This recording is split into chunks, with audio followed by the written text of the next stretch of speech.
Bonjour et bienvenue dans cette capsule dernière de ce chapitre. Nous allons parler de la chaleur et de la température, distinguer ces deux notions, et nous allons parler d'un point de vue quantitatif des échanges de chaleur. Afin de distinguer la chaleur de la température, nous allons regarder ces deux définitions. Premièrement, la chaleur, ici, est une forme d'énergie perceptible par la température qu'elle confère à un corps. C'est la raison pour laquelle nous avons utilisé la notion de chaleur durant tout ce chapitre. Tandis que la température, c'est une mesure, ce mot est bien important, qui correspond à l'amplitude de l'agitation des particules d'un corps. Nous mesurons dans le système international la température en Kelvin et en degrés Celsius. Nous allons maintenant essayer de répondre à deux questions. Nous allons premièrement nous poser ici comme question, est-ce que de fournir la même quantité de chaleur à deux quantités différentes d'une même substance produira la même élévation de température? Eh bien, à ça, notre réponse est non. Je n'aurai pas la même élévation de température si j'ai des quantités différentes d'une même substance. C'est facilement explicable. Prenez juste un chauffe-eau qui chaufferait une piscine et le même chauffe-eau chaufferait plus rapidement une piscine qui contiendrait moins de volume d'eau. Maintenant, est-ce que de fournir de la chaleur produit toujours une élévation de température? Donc, est-ce que dès que je fournis de la chaleur à un objet, il va nécessairement s'élever en termes de température? La réponse à ça est encore une fois non. Prenons comme exemple, nous avons fait ça en deuxième secondaire, nous avions pris de l'eau, de la glace, et nous avions tout simplement chauffé cette glace.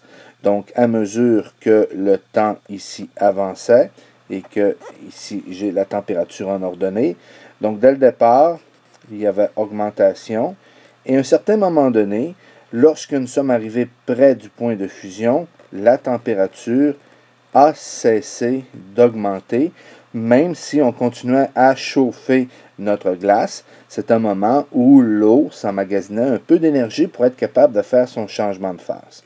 C'est ce qu'on appelait un palier. Il y en avait un à 0 et il y en avait un second à 100 degrés Celsius.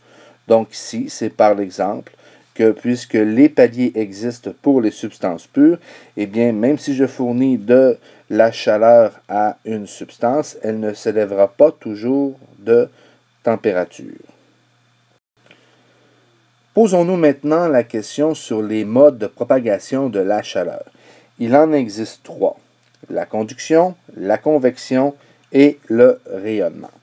Si on veut bien comprendre ce qu'il définit, eh bien, la conduction, c'est le mode de propagation de la chaleur dans les solides. Donc, si on est au feu l'été et que je laisse un tisonnier en acier dans le feu, eh bien, la chaleur, le tisonnier va se réchauffer au complet, va devenir plus chaud par la conduction. La convection, elle, c'est le mode de propagation de la chaleur dans les fluides. Donc ici, dans les fluides, exemple, si je veux refroidir ma soupe, je vais souffler dessus. Si je veux uniformiser la chaleur dans une pièce, eh bien, je vais mettre un ventilateur qui va pousser, c'est la convection, c'est ça, les fours à convection, qui va pousser la chaleur partout dans la pièce. Tandis que le rayonnement, c'est le mode de propagation de la chaleur sans l'intermédiaire de la matière. Eh bien, c'est de cette manière-là que la chaleur du Soleil nous parvient. Parce que de la Terre au Soleil, il n'y a pas, c'est le vide, ok, donc la chaleur quand même nous parvient jusqu'à nous. Donc voilà les trois modes de propagation de la chaleur. D'une manière quantitative maintenant, si je donne, prenons par exemple 1000 joules à deux quantités différentes d'une même substance, eh bien, j'aurai des élévations de température, on l'appelle delta T majuscule, différentes. Ça veut donc dire que le lien entre la chaleur et la température va dépendre de la masse, donc de la quantité de matière. Maintenant, si je donne cette fois-ci encore la même quantité d'énergie, mais cette fois-ci à de l'aluminium et à de l'eau, eh bien, je vais encore avoir ici un delta T, une élévation de température qui va être différente. Donc, ça veut dire que même si je donne, puis on va supposer que c'est exactement la même masse d'aluminium et la même masse d'eau, ben, si je donne 1000 joules à une quantité égale d'aluminium et à de l'eau, je vais avoir une élévation de température différente. Donc, le lien entre la chaleur et la température va aussi dépendre de la substance qui est utilisée. Donc, si on veut avoir une relation entre la chaleur et la température, nous allons établir les valeurs suivantes. Q, ça va être notre chaleur, et la chaleur, c'est de l'énergie, nous allons utiliser le joule. Nous savons que ça dépend aussi de la masse. Nous allons utiliser la lettre M minuscule qui va représenter la masse. Et dans notre cas, nous allons utiliser une masse en grammes. À cela va s'établir aussi l'écart de température, delta T. Delta T qui se trouve à être la température finale moins la température initiale. Eh bien, nous allons utiliser le degré Celsius. Mais puisque c'est un delta T, utiliser le Kelvin me donnerait exactement le même résultat, puisque l'échelle Kelvin et l'échelle Celsius ont la même variation en termes d'unité. Pour terminer, la dernière chose, il faudrait vérifier quelle est la nature de la substance. La nature de la substance, c'est petit c, qui se trouve à être ce que l'on appelle la chaleur massique. Et la chaleur massique va dépendre toujours de la nature d'une substance. L'unité, puisque c'est une constante, l'unité de la chaleur massique, c'est des joules divisé par des grammes degrés Celsius. Par exemple, pour l'eau, la chaleur massique de l'eau, c'est 4,19 joules par gramme degré Celsius. La chaleur massique, vous avez tout ça dans votre tableau 6.2, la chaleur massique de l'argent, si je voulais faire un problème avec de l'argent, eh bien, à ce moment-ci, j'aurais 0,243 joules par gramme degré Celsius. Ça veut donc dire que si j'ai de l'eau, il faut que je fournisse 4,19 joules d'énergie pour faire augmenter chaque gramme de 1 degré Celsius, tandis que l'argent, elle, a une plus petite valeur de chaleur massique. Je devrais fournir 0,243 joules d'énergie pour faire augmenter 1 gramme de 1 degré Celsius.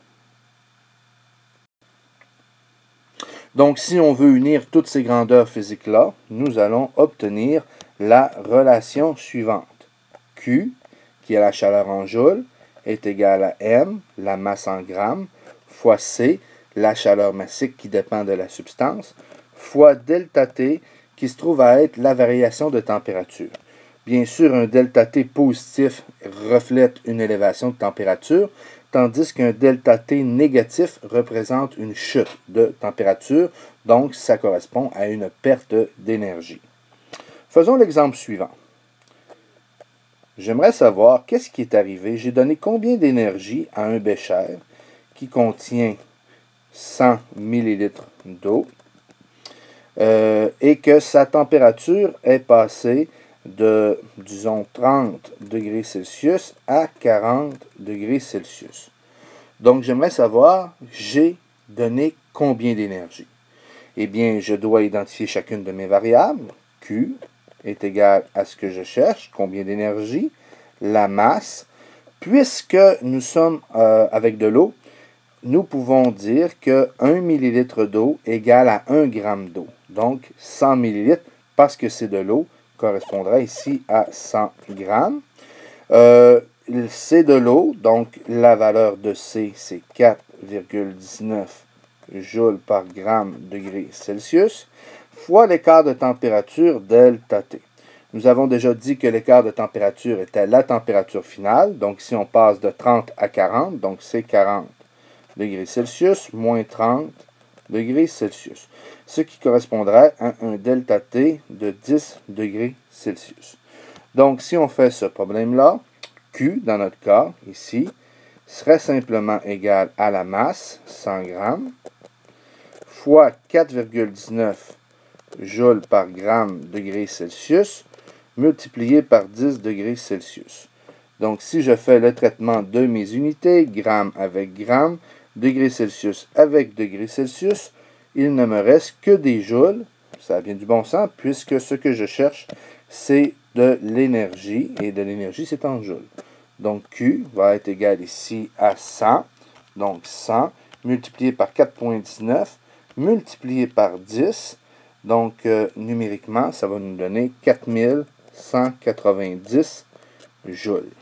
Donc, si j'ai eu un 100 ml d'eau qui est passé de 30 degrés Celsius à 40 degrés Celsius, c'est que nous avons communiqué au système 4190 joules d'énergie. Pour terminer cette capsule, rappelons simplement les principes que l'on peut constater lorsqu'il y a des échanges de chaleur. Bien, la chaleur passe toujours spontanément d'un corps chaud à un corps froid. L'inverse n'est pas vrai. Lors d'échanges de chaleur entre deux corps, ici on doit préciser dans un système fermé, c'est-à-dire qu'il ne peut y avoir que de l'échange de chaleur entre eux, eh bien la quantité perdue par celui qui se refroidit est égale à la chaleur gagnée par celui qui se réchauffe. Et le troisième, c'est que l'échange se poursuit jusqu'à ce que les deux objets aient la même température. Donc, si je mets je sais pas moi, un objet, un cylindre d'aluminium dans un bécher d'eau, eh bien, si je les mets, je sais pas moi, le cylindre à 40 degrés Celsius et l'eau est à 10 degrés Celsius, eh bien, je ne sais pas combien de temps ça va prendre, mais je sais que l'échange de chaleur sera terminé lorsque le cylindre d'aluminium et le bécher d'eau, l'eau dans le bécher, auront la même température. Alors voilà pour cette capsule.